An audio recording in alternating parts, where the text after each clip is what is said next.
कुछ ऐसे प्रोजेक्ट्स हैं जिसकी बिना पर जाहिर है कि उनकी एक यूथ के अंदर भी उनकी एक पहचान है। और मैं बग़ैर मज़ीद वक्त लिए गुजारिश करूँगा जनाब साकिब अज़हर साहब से कि वो तशरीफ़ लाएँ और आपसे अपने ख्यालात शेयर करें। अस्सलाम वालेकुम टू ऑल ऑफ़ यू। बड़ा अच्छा लगा जी यहाँ पर आकर पहली बार। बड़ा अच्छा यंग फेसेस को देख कर लग रहा है कि यूर ऑल एनर्जेटिक। मैं एक बड़ा टू द पॉइंट अपनी टॉक को रखूँगा और मैं चाहूँगा कि जब आप यहाँ से निकलें तो आपको पता हो कि ये मेरे लिए है कि ये मेरे लिए नहीं है, जो बेसिकली स्किल्स की पावर हम सिखा रहे हैं। अभी तक सबसे ज़्यादा इस वक्त आपके पास जो चीज़ है, जो मुझे नज़र आई, जो सबसे बड़ा एसेट है, वो आपके पास इस वक्त आपकी उम्र है, आपकी एज है, जो कि बहुत सारे लोगों के पास नहीं है इस वक्त। जो कि इस वक्त बहुत सारे लोग पछताते हैं कि काश जो है हम राइट एज में स्टार्ट कर लेते। तो आप होपफुली ऐसा नहीं होगा कि आपको काश कहना पड़ेगा, क्योंकि आप इस वक्त राइट एज में मौजूद हैं। इस वक्त आप जैसे ही लोग जो यूनिवर्सिटीज़ और कॉलेजेस से डिग्रीज़ करके निकलते हैं, इस वक्त ऑलमोस्ट जिन्होंने डिग्रीज़ कंप्लीट की हैं उसका जो अनएम्प्लॉयमेंट रेट है वो है 90 लाख। मीन्स 90 लाख 9 मिलियन ऐसे लोग हैं जिन्होंने डिग्रीज़ की हैं और उनको एक भी आज तक जॉब नहीं मिल सकी, वो अनएम्प्लॉयड है, क्योंकि उन्होंने सिर्फ डिग्री की है, उन्होंने स्किल्स पे काम नहीं किया, उन्होंने ऐसी चीज़ों के साथ नहीं इन्वॉल्व हुए। डिग्री भी ज़रूर करनी चाहिए, अच्छी बात है, लेकिन साथ साथ स्किल सीखना भी बहुत ज़रूरी है। जो मार्केट में चल रहा है वो साथ साथ वो भी सीखना है, तो ये बड़ा ज़रूरी है। तो आपको समझ आनी चाहिए अब कि दुनिया कहाँ जा चुकी है। हम तकरीबन यहाँ पाकिस्तान में 7 सालों से लोगों को सिखा रहे हैं। इस वक्त हमारे पास तकरीबन 18 लाख मेंबर्स हैं पूरे पाकिस्तान, पूरी दुनिया से। जो पूरे पाकिस्तान की सबसे बड़ी कम्युनिटी है ई कॉमर्स बाय नेबलर्स के नाम से, नेबलर्स बाय साकिब अज़हर, जिसमें हज़ारों लोग एक दूसरे के साथ कनेक्ट होते हैं और हायर होते हैं एक दूसरे के साथ। आप जैसे ही लोग हैं वो भी।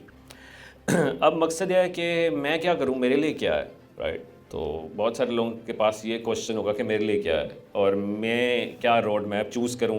How can I reach to 1 lakh rupees और how can I reach to 2 lakh rupees. अभी आपका जो रोड मैप है, जर्नी है, एज एन एवरेज जो कि इस वक्त पाकिस्तान में चलता है कि आप डिग्री कंप्लीट करते हैं। डिग्री कंप्लीट करने के बाद आपको इंटर्नशिप दी जाती है। पहला स्टेप ये होता है, इंटर्नशिप मिलती है आपको 10,000 की, समथिंग लाइक दिस। हमारे ज़माने में 2,000 था समथिंग, लेकिन 10,000 भी को दे दे तो it's good amount for now. So 10,000 की जॉब मिली, 3 महीने गुजर गए। 3 महीने गुजरने के बाद आपने अच्छा परफॉर्म किया तो आपको वहाँ जॉब मिल सकती है, अगर अच्छा परफॉर्म किया। और जॉब मिलती है तकरीबन 30-35 हज़ार की इनिशियली, बिकॉज आप फ्रेश होते हैं और आप फिर 6 महीने साल तक लगे रहते हैं। बिकॉज़ जो डिफरेंट कंपनीज़ होती हैं उनका जो रिव्यू, सैलरी रिव्यू होता है वो 6 महीने साल बाद होता है।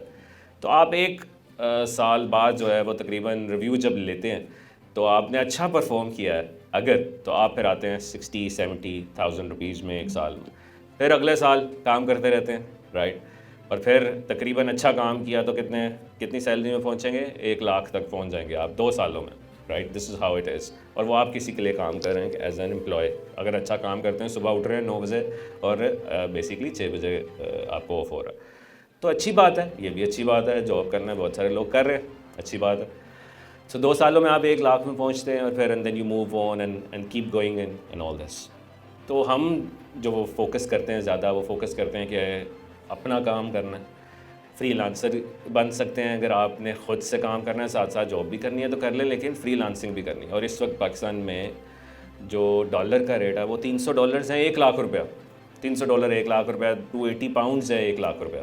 तो हम ये सिखाते हैं कि $300 कैसे अर्न करना है वाया ई कॉमर्स या डिजिटल मार्केटिंग, राइट, या और बहुत सारे स्किल। तो कोई भी स्किल पकड़ ले, ये नहीं है कि सिर्फ ई कॉमर्स और डिजिटल मार्केटिंग ही। तो आप 1 साल के अंदर अंदर, हम समझते हैं कि एक बहुत ही नैला भी बच्चा हो या कुछ भी ना आता हो, वो एटलीस्ट $600 तक पहुंच जाता है, जो कि 2 लाख रुपए।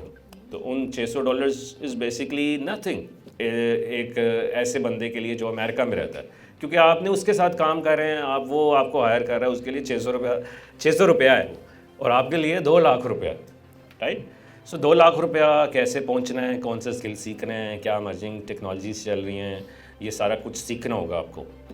अब आप कहें जी मेरे पास तो सिर्फ माँ की दुआ है और तो मेरे पास तो और कुछ है ही नहीं, एक फ़ीस दी वो कॉलेज को दे दी है और मैं कहाँ से सीखूँ एंड ऑल दिस। कितने ऐसे वैसे बाय द वे लोग हैं जिनके पास कुछ नहीं है, सारों के पास है। आई एम श्योर यहाँ बहुत सारे लोग हैं जिनके पास कुछ नहीं है, इट्स ओके। मेरे पास भी कुछ नहीं था, मैं भी आप जैसा ही बहुत सारे लोगों के पास था। I didn't have a single rupee, right. So आप लोगों के पास अगर कुछ नहीं है तो अल्लाह ताला ने आपको दिया है माइंड, दिमाग दिया, और इस दिमाग को यूज़ करते हुए हमें देखना है कि कैसे हम एक स्किल सीखें। इस वक्त पाकिस्तान की जो ई कॉमर्स मार्केट साइज़ है वो है $5.2 बिलियन, इच मीन्स $5.2 बिलियन की ट्रांजैक्शंस हो रही हैं। अमेरिका की अगर बात की जाए तो वहाँ की ई कॉमर्स मार्केट है $1.2 ट्रिलियन, जो आप लिख भी नहीं सकते शायद कैलकुलेटर में, इतनी बड़ी है। पाकिस्तान, कितने पाकिस्तान आ जाए उसमें, तो $1.2 ट्रिलियन, और 2028 में इस पूरी दुनिया की ई कॉमर्स मार्केट का साइज़ हो जाएगा तकरीबन $8.2 ट्रिलियन। तो this is how the biggest market this is going to be, means every other person is going online, every other person. आपको ये बताते हैं कि कैसे आप प्रोडक्ट्स बेचते हैं। प्रोडक्ट्स बेच सकते हैं अगर पैसे हैं, अगर प्रोडक्ट्स नहीं हैं तो अपने स्किल बेचें, मीन्स जिसके पास पैसे हैं उसके साथ अटैच कैसे होना है। सो दो रूट है, एक रूट है पैसे हैं तो प्रोडक्ट्स बेचनी है, लोगों को टारगेट करना है। अगर पैसे नहीं है, क्योंकि प्रोडक्ट्स बेचने के लिए आपको क्या ख़रीदना पड़ेगा, इन्वेंट्री ख़रीदनी पड़ेगी ना। पहले माल ख़रीदते हैं, फिर माल ख़रीदने के बाद आप सेल करते हैं उसको, पहला ये स्टेप होता है। अगर पैसे ही नहीं है माल ख़रीदने के तो क्या करेंगे, तो मैं स्किल सीखूंगा, फ्रीलांसिंग करूंगा और उन लोगों को सर्विसेज दूंगा जिनके पास पैसे हैं, जिनको मेरे जैसा स्किल चाहिए।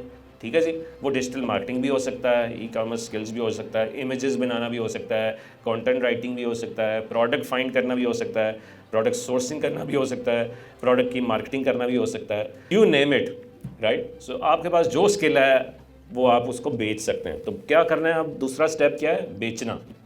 बेचना किसको कहते हैं इंग्लिश में, डिजिटल मार्केटिंग, इसको कहते हैं बेचना।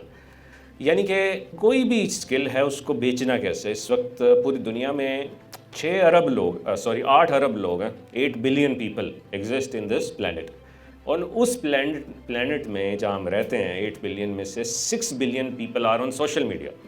इस प्लैनेट में मीन्स 6 बिलियन लोग जो हैं सोशल मीडिया पे मौजूद हैं। तो हमने उनको टारगेट कैसे करना है, हमने अपनी स्किल्स को कैसे बेचना है, या हमने उनको प्रोडक्ट्स कैसे बेचना है। ठीक है जी, यहाँ तक समझ आई है? Yes sir.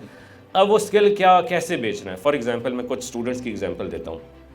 हमारी कुछ स्टूडेंट्स हैं, जैसे फीमेल्स की एग्जांपल लूँ। पिछले दिनों एक फ़ीमेल ने बड़ी अच्छी हमारी स्टोरी सक्सेस बनाई। शी न्यू कि पाकिस्तान में इस वक्त 19,000 बच्चे पैदा होते हैं एक दिन में, राइट। ये हमारा स्टैट्स है यहाँ का, 19,000 बच्चे आज पैदा हुए हैं। This is how the power of this country, imagine कर लो। तो इतना बच्चा पैदा हो रहा है, और लोगों की सालगिरह भी हैं, शादी की सालगिरह है, किसी की बर्थडे, पहले भी तो 23 करोड़ लोग पैदा हो चुके हैं। तो बड़ी आवाम है जिसको क्या चाहिए कि जो कि केक बेचना चाहते हैं, मींस केक ख़रीदना चाहते हैं। किसी के, हर बंदे की सालगिरह नहीं भी कोई मनाता, लेकिन लोगों को है कि एनिवर्सरी है, शादी की एनिवर्सरी है, या किसी की सालगिरह है, ऑल दिस। तो केक बनाना आता है एक फ़ीमेल को, जिनको आता था, और उनको पता था। आप सोशल मीडिया पे, अगर आपको आज मैंने फ़ोन पे मैंने ये लिखा भी नहीं है कि मेरे घर में कोई बच्चा पैदा हुआ है, ऑल दिस, लेकिन आपके घर में कोई आपको मुबारक भी दे रहा है बच्चा पैदा होने की, तो ये फ़ोन ने सुन लिया, फ़ोन को पता चल गया कि इस घर में बच्चा पैदा हो। अब आपने उस फ़ोन में सोशल मीडिया में ऐप्स खोली हैं, तो आपके सामने वो टारगेटेड ऑडियंस आ रही है जिसको डिजिटल मार्केटिंग यूज़ करते हुए केक को डिस्प्ले करके आपको दिखाया जा रहा है। So this is how it is. अगर आप टेस्ट भी करना चाहते हैं कोई ऐसी चीज़, आप खुद अपने फ़ोन के आगे कभी बोलिए बेडशीट्स बेडशीट्स बेडशीट्स, कुछ देर बाद फेसबुक खोलेंगे, बेडशीट्स आ जाएंगे सामने। This is how it is. तो आपने क्या करना है, कोई भी स्किल पकड़ना ना, या तो मैं जैसे केक की एग्जांपल दे रहा हूँ, क्या आप करोड़ों लोगों में से 50-100 ऑर्डर्स नहीं ले सकते, राइट। इट्स नॉट पॉसिबल ना। कि क्या बनाना आता था आपको, केक बनाना आता था, राइट। केक बनाना आता था और पता था आप लोगों को टारगेट कैसे करना है। How simple is this, obviously how simple is this for me because I know, but ये कि जो नए लोगों के लिए जब वो भी जान जाएंगे तो उसके लिए भी ये चीज़ सिंपल हो सकती है। आलिम से वो वो हिजाब लेती हैं और टारगेट करती हैं सोशल मीडिया पे ऐसी ख़वातीन को जो हिजाब पहनती हैं, और वो जब सोशल मीडिया खोलेंगे तो उनको वो चीज़ आ जाएगी सामने। इसी तरह से वही चीज़ अब आप क्या करते हैं कि रेप्लिकेट कर देते हैं। कितने यूज़र थे, 6 अरब यूज़र थे ना दुनिया में। पाकिस्तान में यूज़र्स हैं सोशल मीडिया के कोई 8-9 करोड़, और हम बात कर रहे हैं 6 अरब। तो 6 अरब में से आप फिर टारगेट करते हैं कतर को, यूएई को, सऊदीया को, ऐसे ऐसे मुल्कों को जहाँ पर हमें पता है कि ये चीज़ यूज़ होती है। तो इस तरह से हमने क्या करना है कि पूरी दुनिया को टारगेट करना है। हमें बाहर जाने की ज़रूरत नहीं है, क्योंकि हम पाकिस्तान में बैठकर पाउंड्स, डॉलर्स या फ़ॉरेन इनकम में अर्न कर सकते हैं। और क्या बेच सकते हैं ये छोटी छोटी प्रोडक्ट्स। अब आप कहें जी मेरे पास तो ये प्रोडक्ट्स ख़रीदने की पैसे भी नहीं है, तो जिसके पास पैसे हैं उसके पास टाइम नहीं है और आपने उसके साथ जुड़ना है। और वो जुड़ने के लिए बहुत सारे प्लेटफॉर्म्स हैं, जैसे हमारे 18 लाख मेंबर्स हैं, उनमें से बहुत सारे लोग, हज़ारों लोग दिन में हायर होते हैं। अपवर्क है जहाँ पे एक फ्रीलांसिंग प्लेटफॉर्म्स हैं, फाइवर है एक फ्रीलांसिंग प्लेटफॉर्म्स है, और बहुत सारे और प्लेटफॉर्म, लिंक्डइन बहुत बड़ी ज़बरदस्त चीज़ है जिसके अंदर रिमोट जॉब्स मिलती हैं पूरी दुनिया में, तो वहाँ पर आप ले सकते हैं। तो क्या एक नैला बच्चा भी इस सब के साथ होते हुए $600 नहीं कमा सकता? राइट, ज़रूर कमा सकता है 2 लाख। तो वो रूट बेहतर था कि हम इंटर्नशिप लेकर वो सारे रूट जाते हैं कि ये रूट बेहतर लग रहा है आपको, राइट। सो इसका ये मतलब नहीं है कि अगर आप वो रूट बुरा है, वो रूट भी है, लेकिन ये रूट भी है। 2 रूट्स हैं। अब आपने देखना है कि मेरे लिए कौन सा बेहतर है, मैं क्या अपना सकता हूँ, मैं किस स्किल को पकड़कर, जो इस वक्त ट्रेंडिंग स्किल हैं टॉप 10 उनमें से जो मुझे अच्छा लगता है वो। अब आप में से एक और सवाल होगा कि मेरे लिए कौन सा स्किल है, मैं कौन सा स्किल पकड़ूँ, मुझे तो नहीं पता कि मेरे लिए कौन सा स्किल है। तो सबसे पहला स्टेप है आपने जो भी स्किल पकड़ना है उसके ऊपर हार्ड वर्क करना। जब आप किसी भी स्किल को हार्ड वर्क करते हैं तो वो स्किल आपको आना शुरू हो जाता है। जब आना शुरू हो जाता है तो आपका प्रोफेशन क्या होता है, पैशन बन जाता है। जब पैशन बन जाता है तो टाइम का एहसास नहीं होता, जब टाइम गुजरने का एहसास नहीं होता क्योंकि आपको मज़ा आ रहा होता है काम करके, तो this skill is for you. लेकिन अगर कोई ऐसा आप ये जो काम कर रहे हैं या स्किल का जो भी सीख रहे हैं, अगर उसका मज़ा ही नहीं आ रहा, ना कुछ समझ आ रही है, इतना हार्ड वर्क करने के बाद भी, लेट इट बी, छोड़ दें उसको, उस पर ना टाइम ज़ाया करें। सो हर कोई हर चीज़ में अच्छा नहीं हो सकता, हर कोई डिजिटल मार्केटिंग में भी अच्छा नहीं हो सकता है आप किसी और चीज़ में अच्छे हो। आप डॉक्टर बनना चाहें डॉक्टर बन सकते हैं। मैं नहीं चाहता कि आप सारा कुछ छोड़ कर जो है वो यही काम शुरू कर दें और फिर कहें जी आपने कहा था। लेकिन अपना पैशन भी देखना है कि मेरा पैशन क्या है, राइट। अब आप ये कहें कि क्या मैं सारी ज़िंदगी 2 लाख रुपया कमाता रहूँगा, मैं आगे कैसे भरूँगा, राइट। इसके बाद अपने जहनों में सवाल ज़रूर कर लीजिएगा, then we will ask questions. So पहला स्टेप क्या था जी, एक स्किल सीखना, ठीक है। दूसरा स्टेप क्या था, उस स्किल को बेचकर हमने $600 तक पहुंचना। अब सबसे बड़ी जो हमारे अंदर इशू मैं देखता हूँ यहाँ लोगों में है वो है फाइनेंशियल एजुकेशन का, विच मीन्स पैसे से पैसा कैसे बनाना है। ये बड़ा यहाँ पर मुझे नज़र आता है लोगों में लैक है। अब क्योंकि हमारे पास सबसे पहले पैसा आएगा, तो आप मुझे बताएं कि आप बड़े शौक से सुन रहे हैं, क्या करेंगे, पैसा आएंगे 2 लाख रुपया, तो किसी कंपनी में इन्वेस्ट करेंगे। ओके, अपने लिए नहीं खरीदेंगे चीज़ें, फ़ोन नहीं लेना, उससे जो प्रॉफिट आएगा हम फिर मजीद ग्रो कर सकते ओके गुड, ठीक है। मैं यही सुनना चाहता था। बट एक्चुअली इसको मैनेज कैसे करना है 2 लाख रुपए को। 2 लाख रुपए में से फॉर एग्जांपल अब माँ बाप ने यार कितना पैसा लगाया ना आप पे, अब 2 लाख रुपए में से 50% जो है वो आपकी होनी चाहिए नीड। मेरी नीड क्या है, मेरी नीड है कि कोई घर का ख़र्चा मैं बर्दाश्त कर लूँ, मेरी नीड है कि मैं कोई बिल्स हैं वो दे दूँ अपने फ़ोन के, मेरी अब नीड है कि मैं अपनी कॉलेज की फ़ीस दूँ क्योंकि ये इसके बगैर मैं रह नहीं सकता, ये मेरी नीड है जिसके बगैर आप रह नहीं सकते। और 20% पैसे कहाँ पे रखने हैं, वांट पे कि मैंने वीकेंड्स पे दोस्तों के साथ एंजॉय करना है, बाहर जाना है, कोई कपड़े लेने हैं एंड ऑल दिस। अब बाकी कितने पैसे बच गए 2 लाख रुपए में से, 30% कितने हुए 2 लाख रुपए से, अगर मैथ अच्छा है। सो 60,000 रुपया आपने एक महीने में सेव करना है। इसको सेव करना है, इसको छेड़ना नहीं है। तो एक महीने में आपने 60,000 सेव किया। अब 1 साल तक जहाँ आप जॉब कर रहे थे वहाँ पर तो बड़ा मुश्किल था सेव करना, लेकिन अब 1 साल में 60,000 जब सेव होगा तो कितने होंगे आपके 1 साल में, 7.5-8 लाख, और 2 सालों में 16 लाख, राइट। सो 16 लाख रुपया आप 2 सालों में सेव भी करते हैं, घर का ख़र्चा भी चलाते हैं और साथ साथ अपनी वांट भी पूरी करते हैं। वांट क्या है, वीकेंड्स में एंजॉय भी करते हैं अपनी रोज़मर्रा की चीज़ें। This is how you spend your 2 lakh rupees. अब आपके पास 2 सालों में क्या जमा हो चुका है, 16 लाख रुपया। अब आपने 16 लाख रुपए में से 5 या 10 लाख का बिजनेस करना, क्योंकि सारी ज़िंदगी नहीं सर्विसेज देते रहना, सारी ज़िंदगी नहीं फ्रीलांसर बने रहना, किसी को सर्विसेज देनी। उसके बाद आप जब अपना बिजनेस कर रहे होंगे, मीन्स इन्वेंट्री ख़रीदने के पैसे हैं, अपना स्टोर लॉन्च कर रहे हैं, अपनी प्रोडक्ट्स लॉन्च कर रहे हैं और ऐसे आहिस्ता आहिस्ता ग्रो करते जा रहे हैं। उधर से सर्विसेज दे रहे हैं और सर्विसेज दे भी रहे हैं और साथ साथ बंदे भी रख रहे हैं, क्योंकि सिनर्जी डेवलप हो रही है आपकी, ना कि आप अकेले ही लगे हुए हैं। जब सारा कुछ ही खुद कर रहे होंगे तो ग्रो कैसे करेंगे। तो जब भी ऑर्गेनाइजेशन बिल्ट होती है तो टीम्स हायर करनी पड़ती। तो समझ आया जी आपको अपना रोड मैप्स, माँ की दुआ से लेकर 2 लाख रुपया सैलरी और फिर इस तरह से, ये एक रोड मैप है। ये रोड मैप बिल्कुल समझ आया क्या करना है। आपको लगता है आप कर जाएंगे ये?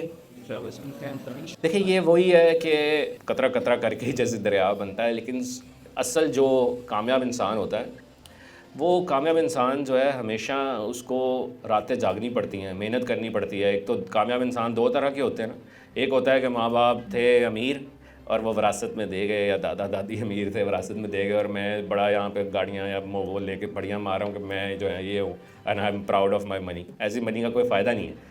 तो असल में होना क्या चाहिए कि you should be your own self independent, ख़ुद के पैसे बनाएं। आजकल जो दौर है वो फ़ीमेल्स के लिए भी कि स्पेशली कि ये नहीं है कि अब एक ही कमाए, हस्बैंड कमाए या फादर कमाए या भाई कमाए, अब सबको बेसिकली अपना हिस्सा डालना होगा अगर हमें इस इन्फ्लेशन के दौर में रहना है। अदरवाइज़ मैंने जैसे आपको स्टैट्स दिए, आप भी उन अल्लाह ना करे वो 90 लाख लोग हैं, ये बढ़ता जा रहा है। This is how it is. इस वक्त 9 करोड़ लोग हैं जो गुर्बत की लकीर से नीचे हैं पाकिस्तान में, जो अपनी बेसिक नेसेसिटीज़ नहीं अफोर्ड कर पाते। तो आपने देख रहे हैं कि क्या मैंने भी वही बनना है जो इस वक्त तनकीदी इंसान बनना है कि मुआशरे को इल्ज़ाम देना है कि मुल्क ही ऐसा है, मैंने बाहर चले जाना है, मेरे माँ बाप गरीब थे, इंस्टीट्यूट ही ख़राब था जिसने मुझे सिखाया, या मेरे दोस्त जो साथ थे वो गलत थे। देखें, एक ही क्लास में आप सब बैठे होते हैं, उसी क्लास में से वही इन्वायरमेंट है, वही एसी है, वही टीचर है, लेकिन कुछ लोग कामयाब हो जाते हैं, कुछ लोग नहीं होते। इन्वायरमेंट तो वही है। तो साइमन सिनिक की बड़ी ज़बरदस्त बुक है इसके ऊपर, स्टार्ट विद वाई, जिसमें उसने बताया जो लोग नाकाम होते हैं वो कौन लोग होते हैं और जो कामयाब होते हैं वो कौन होते हैं। नाकाम लोग वो होते हैं जो कि कमिटेड नहीं रहते, कमिटमेंट पूरी नहीं करते। दूसरे वो लोग जो कंसिस्टेंट नहीं रहते, हर वक्त जब ये 2 महीने इधर काम किया, तीसरे महीने कुछ और कर लिया। और तीसरी चीज़ उसने बताई जो डिस्ट्रैक्शन का शिकार होता है। आप कुछ भी कर रहे हो, पढ़ रहे हो, फ़ौरन मोबाइल पे कोई चीज़ आई है, फ़ौरन से डिस्ट्रैक्ट हो गए आप। कुछ भी 1 महीना काम कर रहा है, दूसरा कर रहा है ये शुरू कर दो यार, ये ज़्यादा बेहतर है, वो छोड़ के वो कर दिया, तीसरा कर रहा है ये कर दो। This is how you keep moving and distracting your self. तो हमें ये देखना होगा कि हमें किस तरह से अपनी पूरी ज़िंदगी आगे गुजारनी है, क्योंकि जो असल ज़िंदगी है वो 20 से 30 साल के दरमियान जहाँ ज़िंदगी है वही पूरी ज़िंदगी है, मैं समझता हूँ, जो आपकी पूरी ज़िंदगी बनाता है। अदरवाइज़ तो वो फिर जब 30 साल में होते हैं तो आप फिर समझते हैं कि काश, जैसे अभी मैंने आपको कहा कि वो काश वाली ज़िंदगी से अभी निकल जाए, क्योंकि आपके पास बेस्ट चीज़ है वो है आपकी एज, उसको यूटिलाइज़ कर लें, नहीं तो बाद में जो है वो आपको पता ही है जो हालात। ठीक है जी, समझ आइए।